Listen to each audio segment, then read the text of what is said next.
Bienvenue dans ce nouveau numéro d'Info en Air du vendredi 24 octobre que je tourne à Tanger à l'occasion de la présentation la veille du classement des 500 plus grandes entreprises marocaines. Et on commence justement avec le trio de tête dans l'ordre composé de l'OCPSA avec 97 milliards de dirhams de chiffre d'affaires, puis le groupe Renault Maroc suivi de l'ONE.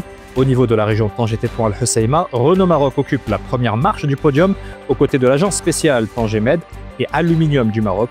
Tous les détails sont à retrouver en kiosque dans le magazine dédié, dans les pages des Inspirations Éco et sur notre site infomédia.ma, partenaire du classement. Les 500 plus grosses entreprises du Maroc qui suscitent nécessairement l'intérêt de l'administration fiscale.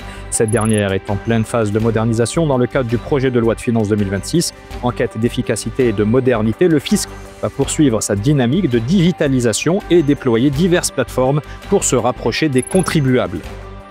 Les effectifs de la fonction publique s'élèvent à 576 000 postes de personnel civil.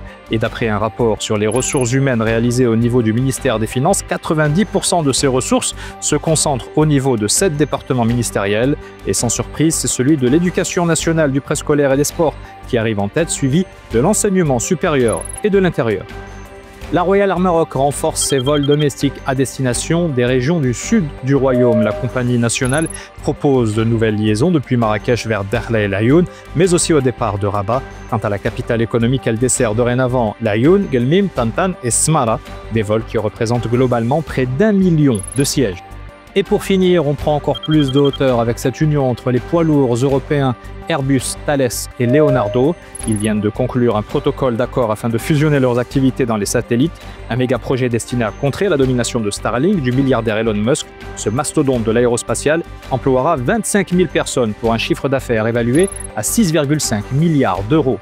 C'est la fin de cette Info en Air. N'hésitez pas à partager avec nous vos infos et vos vidéos par mail. D'ici là, excellent week-end à toutes et à tous.